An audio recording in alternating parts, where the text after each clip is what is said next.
명탐정 홈즈와 도둑 루팡이 두뇌 대결을 펼치는 추리소설의 한 장면인데요.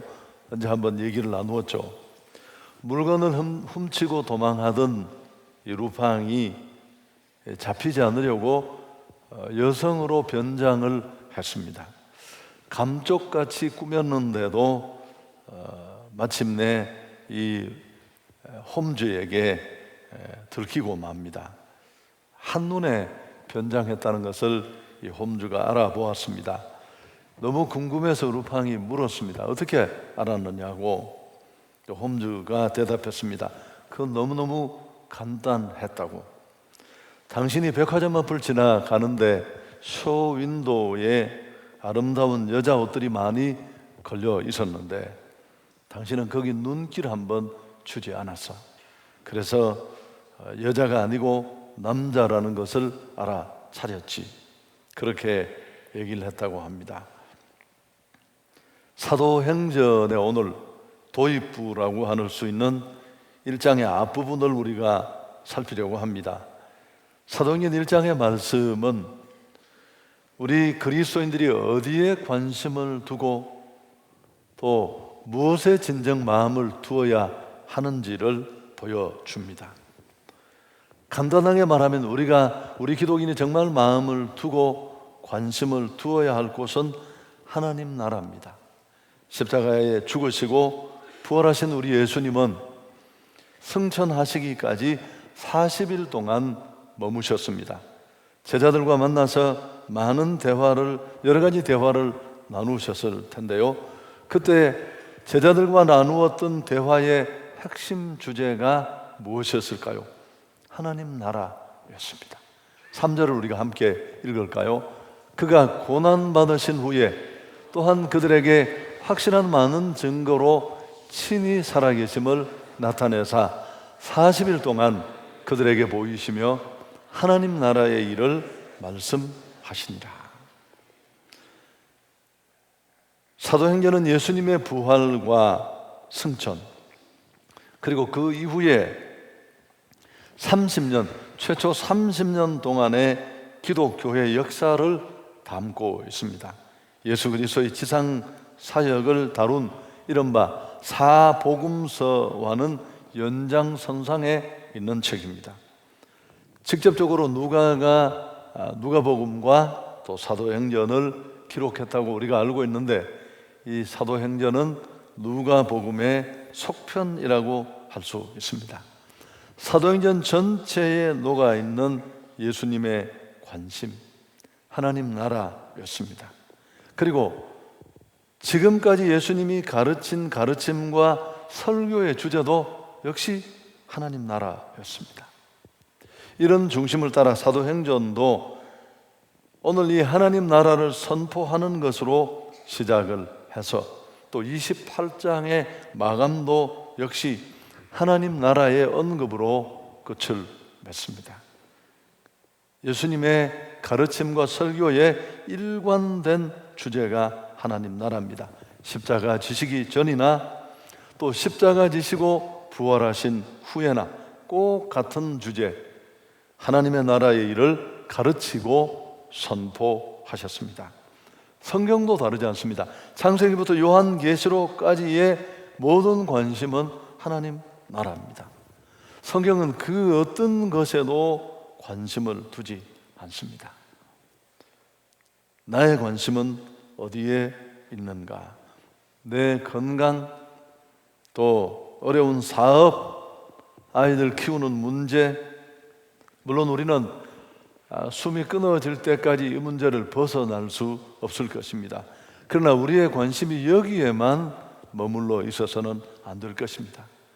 내 나라가 아니라 하나님의 나라에 우리는 붙잡혀 있어야 하는데요, 무엇보다 하나님은 우리가 하나님 나라에 관심 갖기를 원하십니다. 그게 진정한 신앙인의 삶인데요, 쉽지 않습니다. 예수님 부활 이전은 우리가 그래도 이해할 수 있는데 예수님 부활 이후에도 제자들은 여전히 하나님 나라의 개념을 바르게 이해하지 못했습니다. 예수님은 끊임없이 하나님의 나라를 말씀하고 설교하고 그 하늘나라의 비전을 갖기를 원했습니다만 그때마다 그들은 그걸 이스라엘 나라의 회복이라는 너무너무 작은 자신들의 문제로 오해하고 있었던 것만 봐도 잘 알 수 있습니다. 직분이 바뀌고 교회 머문 시간이 길어졌지만 우리 안에 이런 변화가 일어나지 않는다면 우리 신앙의 진정한 진전은 더디다고 밖에 볼 수 없습니다. 자, 그럼 첫 번째, 예수님이 그렇게 늘 설교에 가르치고 말씀하셨던 이 하나님의 나라가 무엇일까요? 여러분, 우리는 하나님의 나라 하면 퍼뜩 떠오르는 것은 천국입니다. 죽어서 갈 천국. 물론 최고의 하나님 나라죠. 우리가 이 땅에 사는 동안 힘들고 어렵고 참 지칠 때가 많은데 그래도 다시 벌떡 일어나 힘을 낼 수 있는 큰 근거는 천국이죠. 천국. 마치 여행이 피곤해도 아이고 2박 3일 지나면 집으로 돌아갈 텐데 뭐 그거 즐겁게 여겨야지, 여행이 고생인데 그렇게 생각하고 참는 것처럼 어떤 목사님이 시골 마을 어기 정자나무 밑에서 이제 예수님을 전하고 있었습니다. 복음을 전하고 있는데 연로하신 할아버지 한 분이 아주 깊숙이 듣더니만, 아니 목사님 정말 천국이 있습니까? 목사님은 얼마나 좋겠습니까? 그래 이제 걸려들었어. 그래서 찬스다 싶어서 그럼요, 천국이 있고 말고요. 천국은 눈물도 없고 슬픔도 없고 다시 죽는 일도 없고 정말 행복한 곳이라고. 그러자 할아버지가 물었습니다. 목사님, 천국이 그렇게 평화롭고 살기 좋은 곳이라고 하는데 그럼 누가 가본 사람이 있습니까? 목사님 입장이 좀 난처해졌습니다. 조금 생각을 하다가 호흡을 가다듬고 이렇게 대답을 했다고 합니다. 할아버지, 천국이 너무너무 살기 좋은 곳이어서 간 사람은 아무도 돌아온 사람이 없습니다. 여기 세상 일 다 잊고 그곳에서 그냥 주저앉아 사는 거죠. 노인은 그 얘기를 듣더니만 고개를 끄덕이면서 그렇지, 그렇게 좋은데 왜 오겠어? 무소식이 희소식이지, 그랬다고 합니다. 여러분, 우리가 가야 할 최고의 나라는 이 땅의 삶이 끝났을 때 이르게 될 하나님의 나라일 것입니다. 그러나 좀 더 넓은 의미에서 오늘 예수님이 말씀하는 이 하나님의 나라는 물론 조금 전에 말씀드린 나라도 포함하고 있습니다만 어떻게 하나님의 나라가, 그 나라는 무엇인가 하면 예수님의 초림으로 시작해서 예수님의 재림으로 완성되는 나라, 그 나라가 바로 하나님의 나라입니다. 예수님이 이 땅에 오심으로 하나님의 나라는 시작되었고 이제 그렇게 시작된 하나님의 나라는 아직 완전히 임하지 않았습니다. 언제요? 예수님의 재림으로 완성될 나라가 하나님의 나라입니다. 그래서 하나님의 나라는 이미와 아직의 긴장 속에 있다, 그렇게 어렵게 표현하기도 합니다. 하나님의 나라는 간단하게 말하면 하나님이 왕으로 다스리는 나라입니다. 하나님의 통치, 하나님의 왕권이 먹히는 나라가 하나님의 나라입니다. 그럼 그 하나님의 나라는 어떻게 임하느냐? 세상 나라와는 전혀 다른 방법으로 하나님의 나라는 이루어집니다. 십자가를 지시고 죽으셨을 뿐만 아니라 부활하신 예수 그리스도를 전함으로, 다시 말하면 하나님의 나라는 전도와 선조를 통해 이루어집니다. 쉽게 말하면 우리 인생은 아무 문제가 없는 것처럼 보이지만 모두가 죄를 안고 있습니다. 그 죄의 무게와 크기가 얼마나 극심한지 우리를 여러 번 지옥 형벌 주고도 남을 만큼 우리의 죄는 크고 깊습니다. 이런 인간의 죄를 자기 힘으로 해결할 수 없습니다. 종교 선행 공로 어렵습니다. 오로지 우리 죄를 위해서 십자가 지신 예수 그리스도의 대속을 통해서만 우리는 이 골깊은 죄 문제를 해결하고 죄 사함 받을 수 있습니다. 그럼 우리 안에 죄를 근거로 자리 잡던 사단의 나라는 붕괴되고 하나님 나라에 속한 천국 백성으로 예수 믿는 사람은 신분이 바뀝니다. 영접하는 자, 곧 그 이름을 믿는 자들에게는 하나님의 자녀가 되는 권세를 주신다. 아멘. 그럼 이제 하나님의 아들, 딸로서 이 땅에 발을 딛고 있지만 살아가는 그의 삶의 자리는 하나님의 통치가 먹히는 하나님 나라가 되는 것입니다. 여러분, 그렇게 하나님의 나라는 점점 더 확장되어 갑니다. 하나님의 나라가 어떻게 이루어진다고요? 먼저 예수 믿는 성도가 내가 만난 그 예수님을 전함으로 전도와 선교라는 방법을 통해 하나님의 나라는 날마다 넓혀지고 확장됩니다. 6절 7절에 보면 예수님의 재림의 때를 묻는 제자들의 질문이 있었습니다. 그들이 모였을 때에 예수께 여쭈어 이르되 주께서 이스라엘 나라를 회복하심이 이때이니까 하니 이르시되 때와 시기는 아버지께서 자기의 권한에 두셨으니 너희의 알 바 아니다. 제자들은 하나님의 나라가 완전히 임하는 재림이 언제인지를 그 재림의 시기에 마음을 두고 있었습니다. 그런데 예수님은 뭐라고 말씀합니까? 그 시기에 대해서는 너무 관심 갖지 말라. 그건 우리가 알 수 있는 영역이 아니다. 심지어 천사들도 알지 못하는 성부 하나님의 고유 권한이다. 여러분, 이게 성경에 이런 말이 있는데 꼭 이걸 계산하는 분들이 계시는데 그분들이 누구예요? 이단이에요. 이단들은 이 날짜를 계산합니다. 뭐 성경 66권을 곱하기 신약 27권 빼기 뭐 나누기 이렇게 하면 그게 몇 월 며칠이 나와요. 아주 놀라운 방법으로. 그래서 제가 청년 때도 예수님이 오신다고 제가 말씀드렸잖아요. 그날 저녁 저는 주암산 기도원에서 청년들과 함께 기도회를 하고 있었는데 12시가 이렇게 넘어가는데 약간 그럴 것 같은 느낌이 들어서 눈을 떠보니까 아무 일도 없었습니다. 그런데 재림의 시기에 대해서는 우리가 관심을 두지 말라고 했습니다. 그건 우리 영역이 아니니까요. 그러나 그때를 준비하는 방법은 명확하게 말씀하셨습니다. 바로 복음을 세상의 모든 민족과 족속에게 전파하는 것입니다. 여러분, 8절이 그래서 나온 겁니다. 내 증인이 되라는.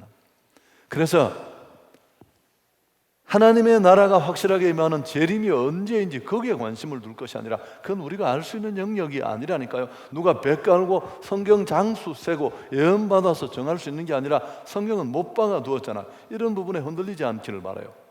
이건 하나님의 고유한 영역인 줄 믿습니다.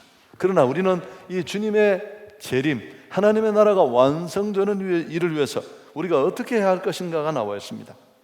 땅끝까지 복음을 전하는 증인으로 그 예수 만난 복음을 전파하는 것입니다. 나의 마음, 나의 관심이 어디에 있는지 돌아보십시오. 나 성도인데 나의 마음과 관심이 하나님의 나라에 있는지, 진짜 내가 신앙인이고 하나님의 나라를 꿈꾸는 사람이고 항상 하나님의 나라만을 외쳤던 그 주님의 마음이 내 안에 요만큼이라도 있다면 우리는 하나님 나라에 마음을 두어야 할 것입니다. 그리고 그 하나님 나라에 대한 관심은 복음을 전하는 증인의 삶을 통해 드러나게 된다는 것입니다. 예수 그리스도의 피 묻은 복음을 전하는 일에 마음을 두는 것, 그게 바로 하나님의 나라에 관심을 두고 마음을 두는 최고의 방법입니다. 할렐루야. 왜 그럴까요? 다른 방법으로는 하나님의 나라가 확장되는 길은 없어요. 좋은 의견이 있는 분은 이메일 보내주세요. 아니 이렇게도 하나님의 나라를 할 수 있지 않느냐. 예를 들면 이런 게 사회복음이라는 소셜 가스펠이라고, 그냥 우리가 가난 빈곤 퇴치하고 사회에서 정의롭게 정직하게 살고 또 아동 노동 같은 이런 세계적인 지구촌의 문제에 관심을 들이고 우리가 해야 할 일입니다. 그러나 여러분, 이 일로 절대 하나님의 나라는 이루어지지 않아요. 그 밥 먹어도 그 옷 입어도 죄 문제 해결이 안 되고 지옥 갈 수밖에 없어요. 하나님의 나라는 아무 상관이 없습니다. 죽음과 세상의 권세가 여전히 그들을 다스리고 있을 뿐입니다. 보통 이럴 때 아멘을 하기도 합니다. 여러분, 하나님의 나라를 꿈꾸는 사람은 전도와 선교하는 일에 헌신합니다. 그리고 행축 같은 일 힘들잖아요. 매년 하는 일인데 세상에 가치 있는 일이 어렵지 않은 일이 무엇이 있습니까? 가족을 위해서 열심히 일터에서 일하는 일, 그게 맨날 그렇게 쉽습니까?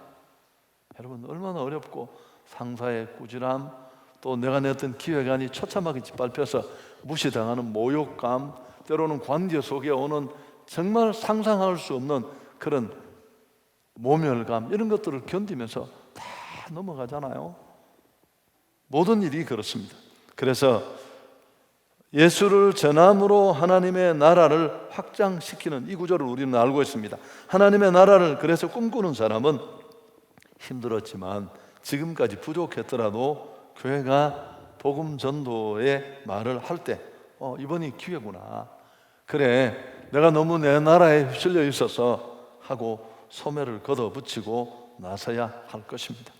제가 몇 번 그랬잖아요. 전도나 선교를 할 때 기꺼이 나서서 하는 1%의 사람들이 있어요. 너무너무 자발적으로. 이런 분들은 참 감사한 일이죠. 특별한 케이스예요. 그러나 정말 고마운 분들이 누구라고 하십니까? 궁시렁거리면서 하는 사람. 또 하나, 미치겠다 정말. 그러면서 또 전도하고 선교지에 가시는 분들이 계세요. 여러분, 아무리 생각해도 고맙습니다. 기회가 되면 제가 문 앞에 서 있다가 다 뽀뽀를 해드리고 싶습니다. 근데 어떤 분들이 있느냐 하면 싹 웃으면서 절대 안 해요. 우리 딸 중에 하나 그런 딸이 있습니다. 얘기하면 늘 야 아빠, 그리고 보면 언제나 자기식으로 해요. 놀랄 만큼. 그래서 제가 수십 년 그러고 나니까 그러려니 하는데, 혹시 당신은 어느 유형인가요? 하나님은 이 귀한 일에 나를 부르시고 그 일을 내게 위임하셨습니다. 할렐루야. 그게 나를 위한 구원의 부르심에 들어있는 대단히 적극적인 의미입니다. 구원은 나 하나의 죄 문제 해결로 끝나는 게 아니라 그건 너무 좁은 구원의 개념이니까요. 땅끝까지 주님의 복음을 힘나는 데까지 전해야 됩니다. 여기서 말하는 그 당시의 땅끝은 로마였다고 그렇게 많이 생각을 합니다. 오늘 우리의 땅끝은 어디일까요? 온 지구촌 곳곳에 복음이 편만하게 전해질 때 주님은 다시 오실 것입니다. 그때와 시기는 우리가 모르지만, 여러분, 이 대한민국의 가난하고 정말 너무 끼니 걱정을 하던 열악한 우상의 땅에 찾아와서 생명을 던진 선교사들, 양화진 가보면 수백 명이 누워있잖아요. 조선을 어떻게 알았어요? 그들이 그 가난하고 작고 우상에 붙들린 나라. 근데 그들도 우리처럼 이렇게 예수를 믿었을 것이고 성경을 공부하다가 설교를 듣다가 이 하나님의 선교직 부르심, 나 하나의 구원이 아니라는 걸 알았을 겁니다. 근데 다 부담이 있었을 거예요. 그냥 장가 가서 시집 가서 잘 살고 싶은데. 그러나 그 부담 앞에, 그 부르심 앞에 고민하던 소수의 사람들이 그 부르심에 순종을 하는 겁니다. 한 번도 모르는 이 땅에 와서 피 뿌려 생명 던져 죽었어. 양화진에도 395명이 누워있어요. 1000개의 생명이 다시 주어지더라도 조선을 위해서 내가 내어놓고 싶다. 무엇이 그렇게 할 수 있었겠습니까? 그 피 위에 세계교회가 주목하던 한국교회가 세워졌다는 사실. 할렐루야. 여러분, 우리가 예수 그리스도의 피 위에, 순교자의 그 희생 위에 자란 꽃이, 복음의 꽃이 날고 한국교회예요. 근데 어떻게 우리가 한성교회가 이만큼 모이면 됐지, 너무 사람 욕심이 많아. 근데 욕심이 아니고요, 하나님의 마음이에요. 아멘. 여러분, 이게 하나님 나라예요. 자, 두 번째, 이 하나님의 나라를 위해서 살아야 한다는 거 우리가 알고 있습니다. 천국이 전부가 아니고 사명망각한 채 내가 갈 천국만 바라보고 그게 얼마나 째째하고 시시하고 날 구원주신 하나님의 의도를 짓밟는 일이에요. 천국은 가겠지만 근데 이 하나님 나라 위에서 증인으로서의 삶을 사는 일이 쉽지 않잖아요. 우리가 잘 알고 있어요. 맨날 떠드는 저도 힘들고 여러분도 힘들다는 것 그걸 누가 몰라요. 근데 하나님은 우리의 이런 무거움을 가볍게 해 주시려고 한 가지 조처를 취하셨는데 그게 바로 오늘 이 사도행전 첫 단락의 핵심인 8절 말씀인데 다시 한번 같이 읽겠습니다. 오직 성령이 너희에게 임하시면 너희가 권능을 받고 예루살렘과 온 유다와 사마리아와 땅끝까지 이르러 내 증인이 되리라 하시니라. 하나님이 이 복음 증거하는 일, 전도든 선교든 하나님 나라 확장을 위해서 우리가 좀 힘있게 일하도록 우리에게 주신 동력이 성령의 권능을 힘입는 것입니다. 그때 우리는 부담과 두려움을 날려버리고 담대하게 증인으로 살 수 있습니다. 오순절 마가의 다락방에 모였던 제자들의 변화, 우리가 너무너무 많이 귀가 따갑도록 듣지 않았습니까? 이 세상에 무엇이 어렵고 무엇이 어렵다고 해도 가장 어려운 게 가장 힘든 일이 뭘까요? 사람이 변화되는 일입니다. 어떤 사람은 뭐라고 해요? 사람은 안 변한다. 목회자 중에서 상처 많이 받은 사람은 변하지 않습니다. 그렇게 여겨질지 모르지만 그만큼 사람의 변화는 쉽지 않습니다. 그러나 성령이 임하시면 바뀌어질 줄 믿습니다. 우리가 한 번도 못 봤습니까? 천하의 고집쟁이가 저게 정말 인간인가 싶은 사람이 한 번에 뒤집어지듯 바뀌어져서 복음을 위해서 하나님의 나라를 위해서 사는 것 우리가 한 번, 두 번 본 게 아닙니다. 습관, 인격, 가치관, 세계관, 순식간에 달라집니다. 사도 바울도 그런 사람 아닐까요? 예수 믿는 사람을 공격하던 핍박자요 잔해자 중에 잔해자가 바울이었는데 바뀌니까 이렇게 바뀌잖아. 자기 안에 공허함 메우려고 남자 5번, 6번 바꾸고 도전적으로 욕망을 따라 살던 수가성 우물가의 그 여자, 우리가 몇 주 전에 살폈던 그에게 그 환한 얼굴을 찾아주고 바꾼 거 역시 다 마찬가지입니다. 여러분, 보혜사 성령은 인간을 변화시키는 힘이 있습니다. 나쁜 버릇 고쳐주고 자기 절제 가능하게 하고 영적 가치를 바라보는 눈을 열어줍니다.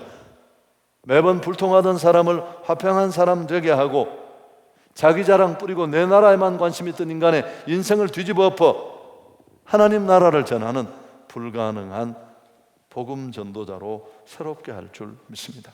그런데 이런 하나님의 나라를 보고 하나님의 나라를 위해서 살고 하려면 요한복음 4장 니고데모의 기사에서 우리가 알고 있듯이 물과 성령으로 거듭나야 돼요.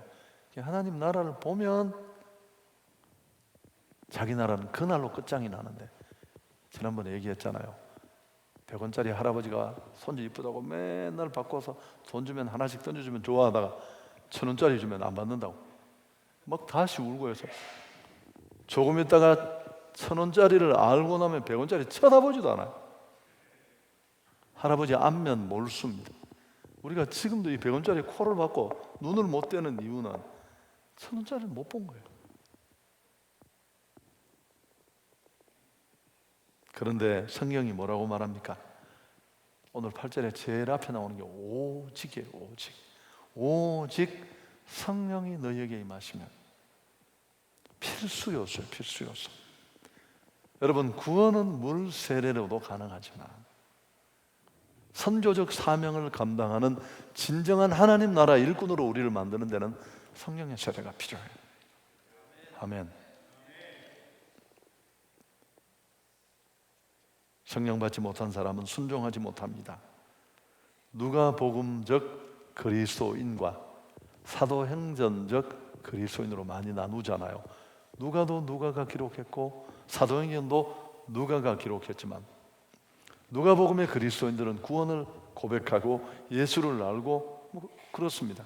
그러나 그가 만나고 그가 고백하는 그 예수를 위해서 자기를 던지지는 못해요. 작은 부담, 고민 앞에도 절절매고 쓰러질 수밖에 없습니다. 그러나 성령의 은혜가 임할 때 이 일이 가능하게 될 줄 믿습니다. 성령 역사하셔서 마음의 문을 열어주시면 전도는 쉬운 일이 될 수 있습니다. 복음을 담대히 전할 수 있고 효과적이고 감동적인 전도자로 바뀌어질 수 있습니다. 말씀을 정리하겠습니다. 하나님은 우리에게 하나님 나라의 우선순위를 둘 것을 말씀합니다. 할렐루야. 마태복음 6장 33절 잘 알지만 함께 읽습니다. 너희는 먼저 그의 나라와 그의 의를 구하라. 그리하면 이 모든 것을 너희에게 더하시리라. 제가 다시 한번 읽을 테니까 잘 보십시오. 그런즉 너희는 먼저 그의 나라와 그의 의를 구하라. 그리하면 이 모든 것을 너희에게 더하시리라. 여러분, 정말 중요한 건 우선순위입니다. 관심이에요. 아무리 돈 없어도, 아무리 시간 없어도 자기 마음 관심 있는 일을 해요. 내가 이 얘기도 여러 번 했죠. 취업을 앞둔 대학생, 전도사님이 교사라고 하니까 교사 못한데 자기 취업도 해야 되고 이른바 취준생이라서 너무너무 시간이 없다고 했는데 얘가 연애를 하게 됐어요. 시간 없다는 놈이 시간이 어디서 나왔는지 장미꽃 사서 새벽마다 자매 문 앞에 가서 한 송이부터 100송이까지 들고 있는 놈을 내가 본 적이 있어요. 아니, 어디서 도대체 시간이 난 거예요? 아무리 없어도 또 먹는 데 관심을 두는 사람은 주구장창 거기 최선을 다하잖아요. 귀신도 먹고 죽은 귀신이 때깔도 났다 그러더라.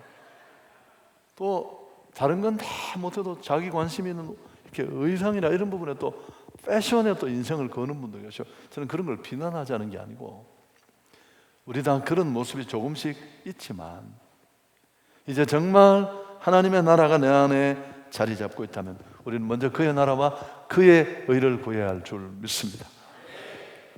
그럴 때 이 모든 것을 얻습니다. 사도행전에 나오는 사람들의 관심과 마음은 온통 하나님의 나라예요. 여기 꽂혀 있었습니다. C.S. 루이스는 말했습니다. 하늘을 겨냥하라. 그러면 땅을 덤으로 얻게 될 것이다. 땅을 겨냥하라. 그러면 어느 것도 얻지 못할 것이다. 우리가 성경적인 목적을 따라 주님이 바라시는 데 마음을 두고 살아간다면 교회도 개인도 결코 축복을 빼앗기지 않을 것입니다. 전 세계 역사, 선교 역사를 보면 그래요. 말씀을 정리하고 마치겠습니다. 진짜 하나님의 나라를 꿈꾼다면 첫 번째 어떻게 해야 된다고요? 하나님 나라 임하소서 찬송 100번 불러도 소용없어요. 정말 하나님의 나라를 꿈꾼다면, 그 하나님의 나라에 마음이 있다면 여러분, 전도하는 일, 선교하는 일에 헌신해야 할 줄 믿습니다. 하나님의 나라는 전도와 선교를 통해이며, 아니 내가 어떻게 하나님의 나라를 알게 되었습니까? 누군가가 복음을 전했어요. 그분이 쉽게 전했을까요? 애먹고 눈치 보고 피해 당하고 내뿌리친 외면을 뒤로 넘기고. 그런데 그 나라를 전하는 일이 쉽지 않다면 우린 주의 성령의 은혜를 힘입어야 할 줄 믿습니다. 여러분, 행복한 사역자들이 되었으면 좋겠습니다. 전 지금까지 비교적 행복하게 일을 해왔고 또 일을 마음 두고 살아오는 제 사역의 목회 여정 동안도 참 행복했습니다. 내 수준을 뛰어넘는 기쁨이 있었어요.